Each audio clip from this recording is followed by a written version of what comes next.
پورے ماہ رمضان میں ایک تسبیح کا راز، جس کے ہاتھ بھی یہ تسبیح کا راز لگ گیا، ماہ رمضان میں وہ کروڑوں کا مالک بن گیا۔ بسم اللہ الرحمن الرحیم۔ السلام علیکم محترم ناظرین۔ رمضان المبارک کے بابرکت مہینے کے حوالے سے ایک بہت ہی مجرب دعا آپ کی خدمت میں لے کر حاضر ہوئی ہوں۔ جو اس دعا کو پڑھ لیتا ہے وہ اپنی آنکھوں سے اپنی تقدیر بدلتے دیکھتا ہے۔ صبح و شام 100 مرتبہ یہ دعا پڑھیں، ماہ رمضان میں صدقہ کریں، مصیبت اور تکلیفیں جڑ سے ختم ہو جائیں گی، گھر میں خوشحالی اور دولت کا ڈھیر لگ جائے گا۔ رمضان المبارک 2025 کا سب سے مقبول وظیفہ، نیا گھر چاہیے، نئی گاڑی چاہیے، کوئی کسی بیماری میں مبتلا ہے، شفا چاہیے تو یہ دعا پڑھ لیں۔ اس کی تمام پریشانیاں، تمام بیماریاں، تمام دکھ تکلیفیں، رنج و غم، مالی پریشانی، رزق و دولت کی تنگی، بے اولادی، اولاد کی تابع داری جیسے سارے مسائل حل ہو جائیں گے۔ ان کے گھر سے بے سکونی، بے برکتی کا خاتمہ ہو جائے گا۔ یہ دعا پڑھنے سے، اس کا وظیفہ کرنے سے اللہ تعالیٰ رمضان المبارک میں ہی انسان کو اپنی نعمتوں سے مالا مال کر دے گا کہ وہ خود حیران رہ جائے گا کہ اتنا مال و دولت کیسے آ گیا۔ ناظرین محترم، یہ جو مہینہ ہے یہ صبر کا مہینہ ہے اور صبر کا بدلہ جنت ہے۔ اس مہینے میں مومن کا رزق بڑھا دیا جاتا ہے۔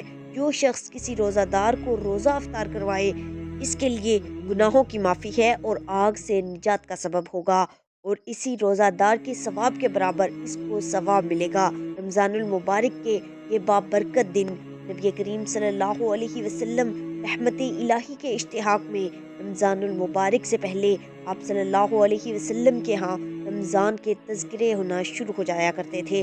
جیسا کہ ایک روایت کے مطابق رسول کریم صلی اللہ علیہ وسلم رجب میں دعا فرماتے ہیں، اے اللہ، ماہ رجب اور شعبان میں برکت نازل فرما اور ہمیں رمضان نصیب فرما۔ جب رسول پاک صلی اللہ علیہ وسلم شعبان کے مہینے میں داخل ہوتے، یہ ذوق و شوق مزید بڑھ جاتا اور آپ اس مہینے کے شب و روز گویا رمضان جیسا رنگ اختیار کرتے۔ یاد رہے کہ شعبان کا مہینہ گزر گیا ہے، رمضان کا مہینہ شروع ہو گیا ہے، اور جیسے ہی رمضان کا چاند نظر آتا ہے، رمضان کا مہینہ شروع ہو جاتا ہے۔ اس مہینے میں ہمارے پیارے آقا نبی کریم صلی اللہ علیہ وسلم نے کون سے کام کرنے کی تاکید فرمائی ہے اور کس دعا کو پڑھنے کے حوالے سے آپ کو بتایا جا رہا ہے، اس کے لیے گزارش ہے کہ آپ ویڈیو کو لازمی دیکھیے گا آخر تک، کیونکہ ہم آپ کو آج کی ویڈیو میں بتائیں گے کہ رمضان کا مہینہ کیسے گزارنا چاہیے، اور ساتھ میں آپ کو یہ بھی بتائیں گے کہ قرآن مجید کی وہ کون سی مبارک آیت ہے جس کا آپ نے وظیفہ کرنا ہے،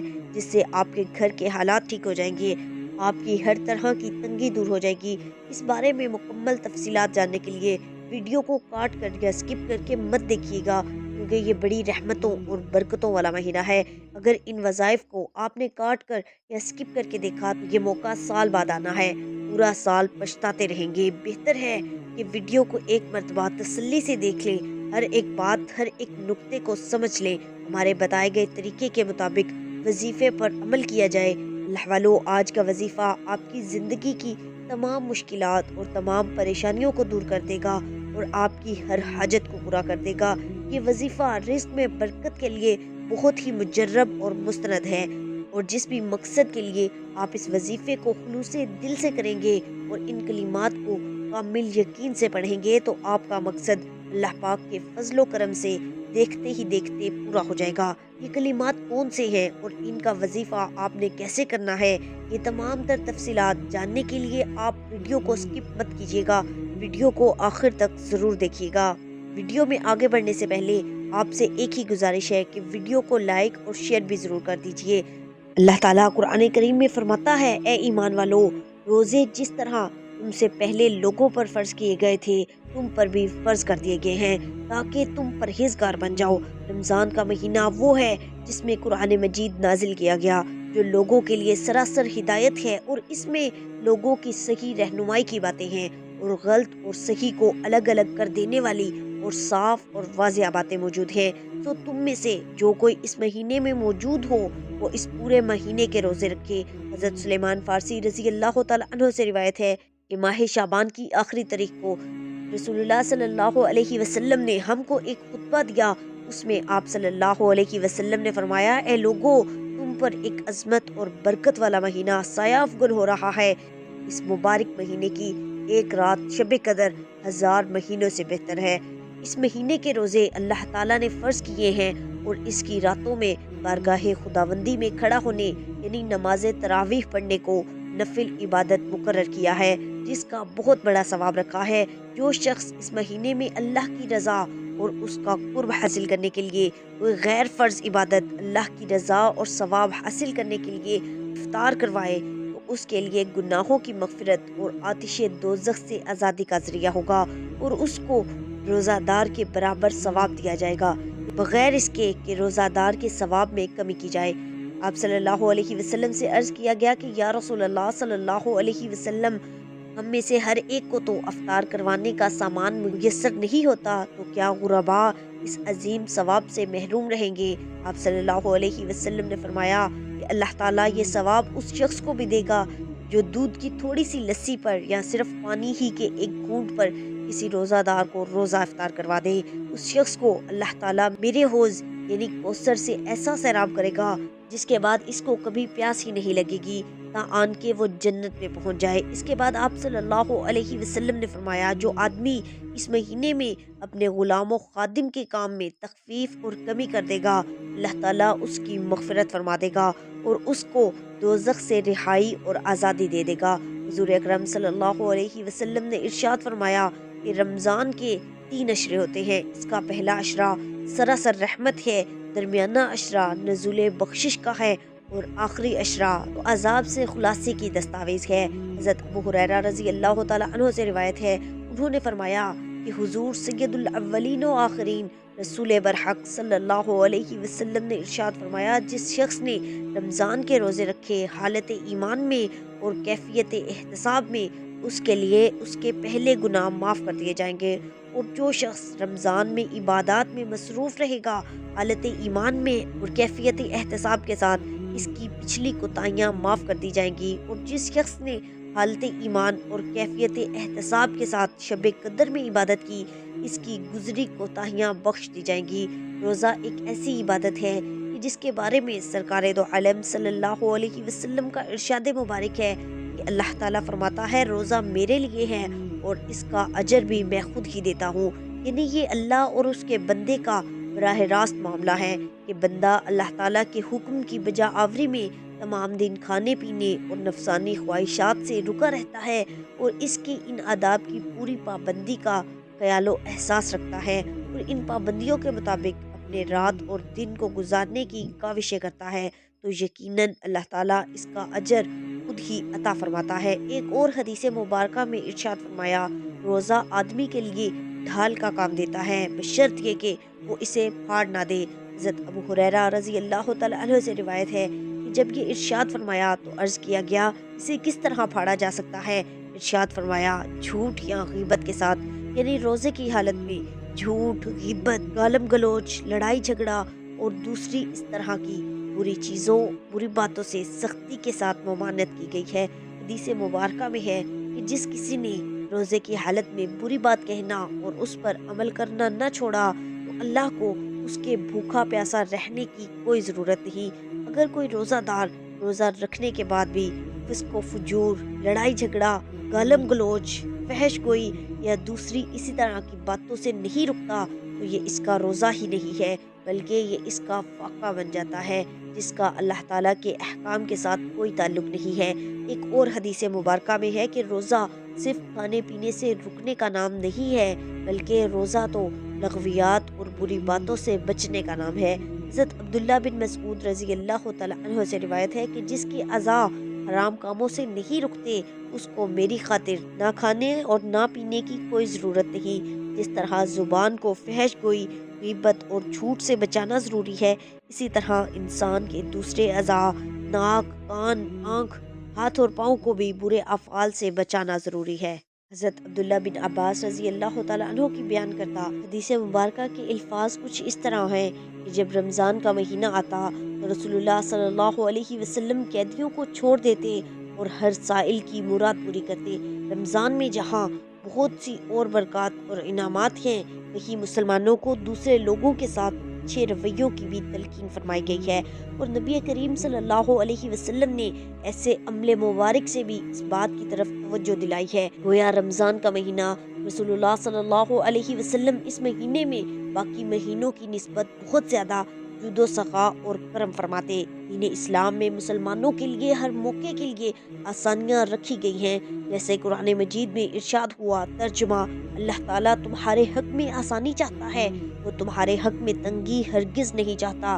روزے میں کوئی مسافر ہو یا مریض ہو تو اس کے لیے بھی رخصت کی اس طرح سے اجازت ہے کہ وہ اس حالت میں رمضان کے روزوں کی قضا بعد کے دنوں میں ادا کرے۔ اگر کوئی شخص عمر کے اس حصے میں ہے یا مرض کی اس حالت میں ہے کہ اس سے سال کے باقی ایام میں کسی بھی وقت روزہ رکھنا ممکن نہیں، تو اس کے لیے فدیے کا حکم ہے۔ ایک اور حدیث مبارکہ میں رسول اللہ صلی اللہ علیہ وسلم نے اس مہینے کو صبر و غمخواری کا مہینہ قرار دیا ہے۔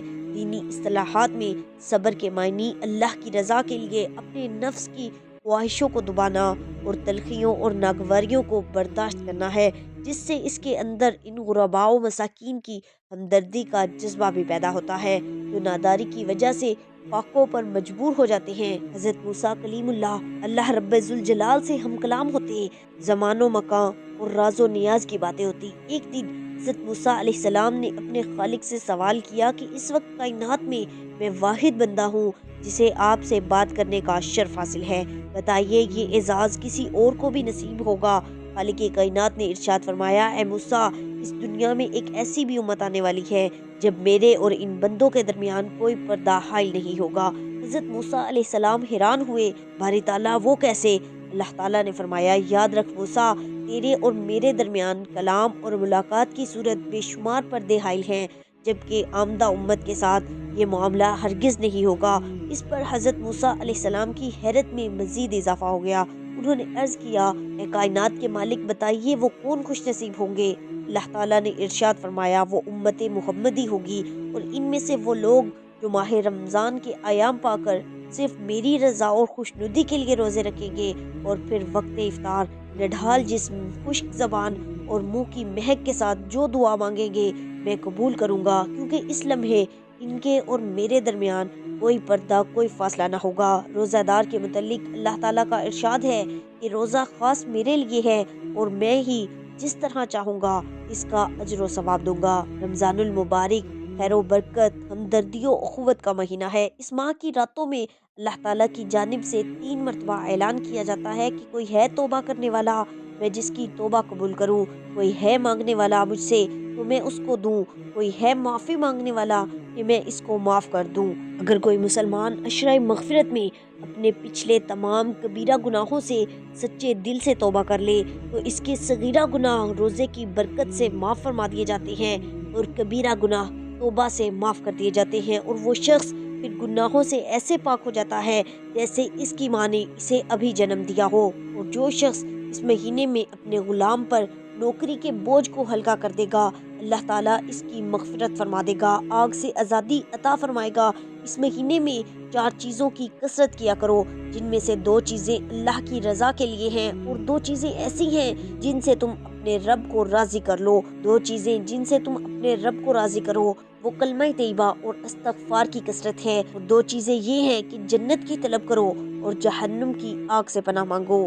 اللہ والو، یہ انسانی فطرت ہے کہ اسے کسی چیز میں زیادہ فائدہ نظر آتا ہے تو اس کی رغبت اس جانب بڑھ جاتی ہے۔ تو اللہ والو، یاد رہے کہ اللہ تبارک و تعالیٰ نے یہ مبارک مہینہ ہمیں اسی لیے عطا فرمایا ہے کہ 11 مہینے انسان دنیا کے کاموں میں مشغول رہتا ہے، جس کی وجہ سے دلوں میں غفلت پیدا ہو جاتی ہے، روحانیت اور اللہ تبارک و تعالیٰ کے قرب میں کمی واقع ہو جاتی ہے۔ تو رمضان المبارک میں آدمی اللہ کی عبادت سے اس کمی کو دور کر سکتا ہے، دلوں کے غفلت اور زنگ کو دور کر سکتا ہے، تاکہ اللہ کا قرب حاصل کر کے زندگی کا ایک نیا دور شروع ہو جائے۔ اب آئیے آپ کو بتاتے ہیں کہ کون سی آیتیں پڑھنی ہیں۔ کہتے ہیں کسی نے حضرت علی کرم اللہ وجہ الکریم سے شکایت کی کہ اس کے گھر کے حالات خراب ہیں، اس میں تنگی ہے، تو حضرت علی رضی اللہ تعالیٰ عنہ نے اس شخص سے فرمایا کہ ابھی رمضان کا مہینہ شروع ہو گیا ہے تو 100 بار یا حیو یا قیوم برحمتی کا استغیث کو پڑھ لیا کر۔ جو بندہ ماہ رمضان کے پہلے عشرے میں یہ آیت مبارکہ پڑھ لے دولت اور اپنے حالات بدلتے ہوئے خود دیکھے گا۔ اللہ والو، آپ نے کرنا یہ ہے، اپنے حالات کے بدلنے کے لیے دعا کرنی ہے، کیونکہ میں نے اللہ اور اس کے رسول صلی اللہ علیہ وسلم سے سنا ہے کہ جب رمضان آتا ہے تو جنت کے اور اللہ کی رحمت کے دروازے کھول دیے جاتے ہیں اور جہنم کے دروازے بند کر دیے جاتے ہیں۔ اللہ تعالیٰ سے جو بھی دعا مانگی جائے اللہ تعالیٰ وہ سب کچھ عطا فرماتا ہے۔ نبی پاک صلی اللہ علیہ وسلم نے فرمایا، جس نے بلا کسی عذر شرعی رخصت، بلا کسی مرض کے روزہ چھوڑنا اگر جائز نہ تھا اور بعد میں رکھ بھی لیا تو ساری عمر کے روزوں سے بھی اس کی تلافی نہیں ہو سکتی۔ اس کے علاوہ بھی قرآن و حدیث میں رمضان المبارک کے بے شمار فضائل و برکات بیان کیے گئے ہیں۔ رمضان المبارک کو 3 عشروں میں تقسیم کیا جاتا ہے، 10 دنوں کو ایک عشرہ کہا جاتا ہے، لہٰذا رمضان المبارک کے پہلے عشرے کو عشرہ رحمت، یعنی پہلے 10 دن عشرہ رحمت، دوسرے 10 دن عشرہ مغفرت اور تیسرے اور آخری 10 دن کو عشرہ نجات کہا جاتا ہے۔ رمضان المبارک کے آغاز پر پہلی شب کو ہی جنت کے دروازے کھول دیے جاتے ہیں اور شیاطین کو زنجیروں میں جکڑ دیا جاتا ہے۔ بعد نماز عشاء سورہ فتح کی تلاوت کی بہت فضیلت ہے۔ روزانہ پہلا کلمہ 100 بار پڑھنا افضل ہے۔ نمبر 2، ایک تسبیح سورہ اخلاص کی پڑھیں۔ نمبر 3، رمضان المبارک میں سورۃ قدر کثرت سے پڑھنی چاہیے۔ نمبر 4، تیسرا کلمہ روزانہ پڑھنا باعث برکت اور فضیلت ہے۔ محترم ناظرین، اللہ تبارک و تعالیٰ سے دعا ہے کہ اللہ ہمیں رمضان المبارک کے بابرکت مہینے میں صحیح معنوں میں عبادت کرنے کی توفیق عطا فرمائے۔ رمضان میں چلتے پھرتے ایک لفظ پڑھتے رہنا چاہیے، یہ پڑھ لینے سے آپ کو غیبی مدد مل جائے گی، آپ کو جتنی بھی دولت چاہیے ہوگی مل جائے گی۔ اس کے علاوہ ہمیں اللہ کا بہت ہی زیادہ شکر ادا کرنا چاہیے، جس نے پہلے ہمیں رجب کا مہینہ عطا کیا، پھر شعبان کا مہینہ دیا اور اب رمضان کا مہینہ دیا۔ اگر آپ رجب اور شعبان میں کوئی وظیفہ نہیں کر سکے تو رمضان المبارک میں اس عمل کو لازمی کر لیں۔ انشاءاللہ اس عمل کی برکت سے اللہ تعالیٰ آپ کو اتنی دولت سے نوازے گا کہ آپ کو پتہ بھی نہیں چلے گا کہ کہاں کہاں سے رزق آ رہا ہے اور کہاں کہاں سے دولت آ رہی ہے۔ یاد رہے کہ رمضان کا انتظار ہر مومن مسلمان کو ہوتا ہے اور اس مہینے میں اللہ رب العزت رزق کو بڑھا دیتے ہیں۔ جو بے روزگار ہوں ان کو رزق مل جاتا ہے، جو تنگ دست ہوں ان کی تنگ دستی دور ہو جاتی ہے۔ یہ مشاہدہ ہے کہ عام دنوں میں ہمارے دسترخوانوں پر اتنی چیزیں نہیں ہوتی جتنی کہ رمضان کے مہینے میں افطار کے وقت یا سحری کے وقت ہمارے دسترخوان پر موجود ہوتی ہیں، اور اس کی وجہ یہی ہے کہ اس مہینے میں اللہ رب العزت نے بہت زیادہ برکت رکھ دی ہے اور ہر آدمی کا رزق اس مبارک ماہ میں بڑھا دیا جاتا ہے۔ اور بات کی جائے نیکیوں کی تو اس مہینے میں نیکیوں کا ثواب بھی بڑھا دیا جاتا ہے اور گناہ بھی کم ہو جاتے ہیں۔ گناہگار انسان بھی نیکی کی جانب دوڑ کے جاتا ہے اور برائی کا راستہ چھوڑ دیتا ہے۔ اس مبارک مہینے میں ہر طرف ایک ایسا ماحول پیدا ہو جاتا ہے کہ اگر اس مہینے میں برائی کی جانب کوئی بڑھنے لگے تو وہ بھی رک جاتا ہے۔ اس مبارک ماہ میں آپ نے اس عمل کو ضرور کرنا ہے، اور یہ عمل آپ نے ماہ رمضان میں پورے ماہ میں چلتے پھرتے کسی بھی وقت کر لینا ہے۔ اس عمل کو آپ ضرور کیجئے، آپ خود دیکھیں گے کہ اس کی برکت سے کیسے آپ کے لیے رزق کے دروازے کھلتے ہیں۔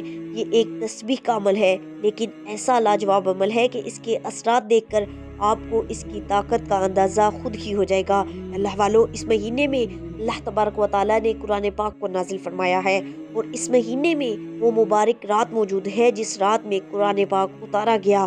اس رات کو شب قدر یا لیلۃ القدر کہا جاتا ہے، جو رمضان المبارک کے آخری عشرے کی تاک راتوں میں سے ایک رات ہے، اور رمضان المبارک کی فضیلت کی ایک بڑی وجہ یہ رات بھی ہے۔ اس مہینے میں ہر کسی کی یہ کوشش ہوتی ہے کہ وہ زیادہ سے زیادہ عبادت کرے، ہر کوئی نماز کی پابندی کرتا ہے اور ہر کوئی زیادہ سے زیادہ وقت تلاوت میں گزارتا ہے، لیکن بعض بدبخت ایسے بھی ہوتے ہیں جو اس مہینے کی مبارک گھڑیوں کو غفلت میں گزار دیتے ہیں۔ ہر مسلمان کو چاہیے کہ وہ اس مہینے کی قدر کرے۔ یہ مہینہ ہمارے پاس ایک مہمان کی طرح آتا ہے، اور اس مہینے میں انسان کو چاہیے کہ رمضان کی خوب قدر کرے۔ میرے بھائیوں اور پیاری بہنوں، آج کے دور کی بات کی جائے تو ہر انسان رزق اور بے روزگاری کے لیے پریشان ہے۔ مہنگائی بہت ہو چکی ہے، غریب آدمی مشکل سے آٹا، چینی اور چاول پورے کرتا ہے، اور ہر کوئی مہنگائی کی وجہ سے پریشان ہے۔ اس لیے جو لوگ پریشان ہیں ان کو چاہیے کہ یہ تسبیح رمضان کے مہینے میں لازمی پڑھیں،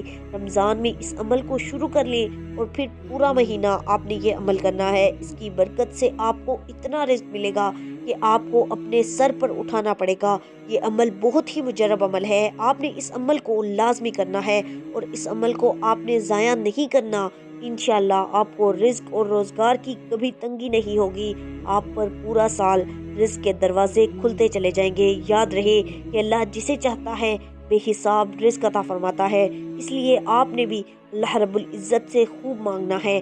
عمل میں آپ کو بتانے والی ہوں، یہ ایک تسبیح کا عمل ہے۔ یہ تسبیح کیا ہے اور آپ نے کیسے کرنی ہے، آپ نے غور سے سننا ہے اور یقین جانیے اس تسبیح کی برکت سے آپ کو ایسے ایسے معجزات دیکھنے کو ملیں گے کہ آپ اس عمل کو ہمیشہ کے لیے اپنا معمول بنا لیں گے، اور جب ایک بار آپ اس کو شروع کریں گے پھر آپ کا دل اس عمل کو چھوڑنے کو نہیں کرے گا، اور آپ خود کہیں گے کہ یہ تسبیح نہیں ہے بلکہ یہ دولت کا خزانہ ہے، دولت بنانے والی مشین ہے جو آپ کے ہاتھوں میں لگ گئی ہے۔ کہ جب میں تسبیح کا ذکر کروں، یاد رہے کہ جب میں تسبیح کی بات کروں تو اس سے مراد سودانوں والی تسبیح ہوتی ہے۔ آپ نے ایک تسبیح پہلے سے لے لینی ہے تاکہ آپ یہ عمل آسانی سے کر سکیں۔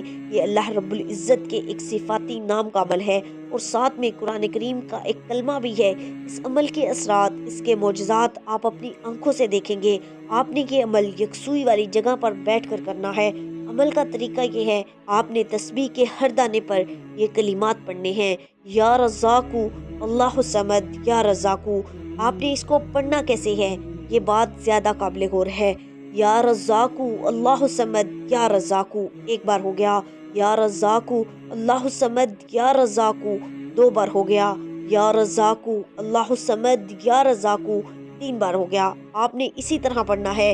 آپ نے یہ عمل آج سے ہی شروع کر لینا ہے اور پورا مہینہ اس عمل کو جاری رکھنا ہے۔ بہتر تو یہی ہے کہ اس عمل کی کوئی جگہ اور وقت مقرر کیا جائے، ورنہ آپ کسی بھی وقت کسی بھی جگہ پر بیٹھ کر کر سکتے ہیں۔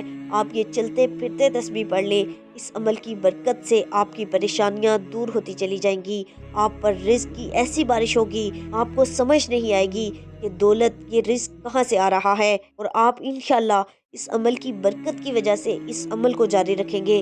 اگر آپ کو یہ ویڈیو رمضان میں کسی بھی دن موصول ہو جائے تو پھر آپ نے اسی دن سے اس وظیفے کو پڑھنا شروع کر دینا ہے جس دن یہ آپ ویڈیو دیکھیں۔ اس عمل کو آپ نے خود بھی کرنا ہے اور اس عمل کو زیادہ سے زیادہ شیئر بھی کرنا ہے تاکہ باقی مسلمان بہنیں اور مسلمان بھائی اس عمل سے مستفید ہو پائیں۔ تو اللہ والو، آپ کو مکمل طریقہ کار بتاتی ہوں کہ آپ نے اس عمل کو کرنے کے لیے کوئی وقت اور جگہ مقرر کر لینی ہے، اور اس وقت آپ نے سب سے پہلے نبی کریم صلی اللہ علیہ وسلم کی ذات مقدسہ پر درود پاک کا نذرانہ پیش کرنا ہے۔ ایک بار ثواب کی نیت سے میرے ساتھ بھی پڑھ لے، اللہم صلی علی محمد وعلی آل محمد کما صلیت علی ابراہیم وعلی آل ابراہیم انکا حمید مجید، اللہم بارک علی محمد وعلی آل محمد کما بارکت علی ابراہیم وعلی آل ابراہیم انکا حمید مجید۔ اللہ والو، درود پاک پڑھنے کے بعد ایک تسبیح جو ابھی میں نے آپ لوگوں کو بتائی ہے، یا رزاقو اللہ الصمد یا رزاقو، اس کی مکمل تسبیح پڑھنی ہے، اور اس کے بعد اتنا ہی درود پاک پڑھنا ہے جتنا آپ نے وظیفہ شروع کرنے سے پہلے پڑھا تھا۔ یاد رہے کہ وظیفے کا اثر کوئی بھی ہو تب ہوتا ہے جب آپ وظیفے کو مکمل یکسوئی توجہ اور دھیان کے ساتھ پڑھیں، آپ کا دل دماغ اس وظیفے کی طرف جو آپ پڑھ رہے ہیں اس پر موجود ہو اور اپنی حاجات کی طرف موجود ہو۔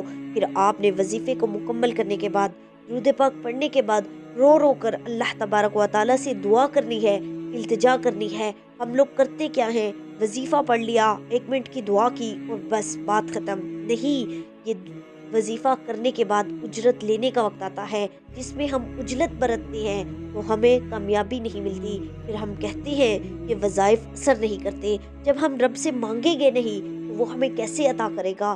رب کہتا ہے میرے بندے مانگ، میں تجھے عطا کروں۔